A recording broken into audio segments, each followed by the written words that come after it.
है मसीह का प्यारा वचन, ये है वचन प्यारा। परमेश्वर के धन्य नाम की महिमा हो। प्रभात मनन के सत्र 2206 में आप सभी का बहुत ही विनम्रता के साथ स्वागत करता हूं। आइए आज का मनन के लिए हम पढ़ते हैं याकूब अध्याय 1:12। धन्य है वह मनुष्य जो परीक्षा में स्थिर रहता है, क्योंकि वह खरा निकल कर जीवन का वह मुकुट पाएगा जिसकी प्रतिज्ञा प्रभु ने अपने प्रेम करने वालों से की है। पूर्व में कई बार बताई गई एक बात पुनः मैं आपको याद दिलाना चाहता हूँ। पढ़े गए बाइबल भाग को सही तरीके से समझने के लिए हमें यह बात ध्यान रखना है कि निम्न बाइबल भाग से हम जो बात समझ रहे हैं वह निम्न अध्याय, पुस्तक एवं बाइबल के मुख्य विषय के साथ मेल खाता है कि नहीं। याकूब की पत्री से अभी तक हमने जो भी बातें देखी है, हम इस निष्कर्ष पर पहुंच गए थे कि परमेश्वर एक उद्धार प्राप्त मसीही विश्वासी के जीवन से खास करके दो बातों की उम्मीद करता है। पहली बात, वह यीशु मसीह के पवित्रता की परिपूर्णता की ओर बढ़े।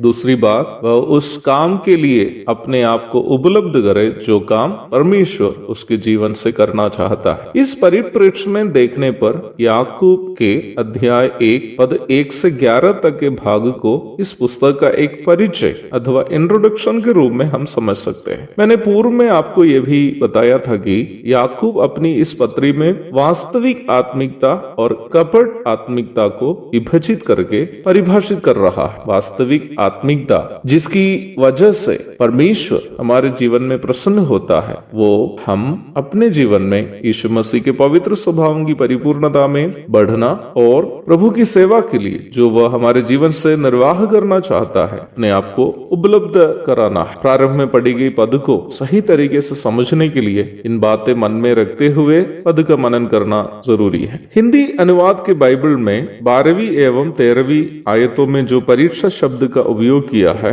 दोनों परीक्षा के दो पहलू को दर्शाते हैं। यदि आप अंग्रेजी अनुवाद को देखेंगे तो ये पता चलेगा कि दोनों पदों में दो शब्दों का उपयोग किया है। 12वीं पद में परीक्षा के लिए ट्रायल शब्द तथा 13वीं पद में टेम्पटेशन शब्द का उपयोग किया है। ट्रायल शब्द का अर्थ परख तथा टेम्पटेशन शब्द का अर्थ प्रलोभन है। ये दोनों शब्द परीक्षा के ईश्वरीय परिप्रेक्ष्य तथा परीक्षा के मानसिक परिप्रेक्ष्य को दर्शाते हैं। The word trial represents the divine perspective and the word temptation represents its human perspective। हम निम्न विषय पर अधिक बातें बाद में अवश्य मनन करेंगे। प्रारंभ में पढ़ी गई पद में हम परीक्षा के ईश्वरीय परिप्रेक्ष्य अथवा डिवाइन पर्सपेक्टिव को देखते हैं। वचन हमें याद दिलाता है कि परीक्षा आना एक सकारात्मक बात है, क्योंकि यदि हम उसमें स्थिर रह पाएंगे तो हमें खरा साबित होने के बाद प्रभु से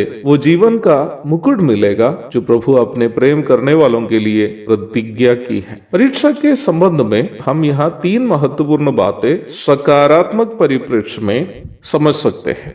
पहली बात, परीक्षा अपने आप को परखने के लिए एक अच्छा अवसर हमारे लिए है। दूसरी बात, परीक्षा प्रभु से अपना प्रेम साबित करने का हमारे लिए एक अच्छा अवसर है। तीसरी बात, परीक्षा जीवन का मुकुट प्राप्त करने हेतु हमारे लिए एक अच्छा अवसर है। प्रभु दया करे इन बातों पर हम आने वाले दिनों में अधिक मनन अवश्य करेंगे। तब तक के लिए आपसे विदा हो जाता हूँ। प्रभु आप सबको आशीष दे।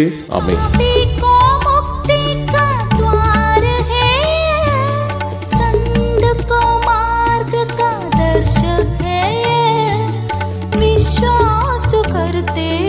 उसके लिए अनंत जीवन का साधन है।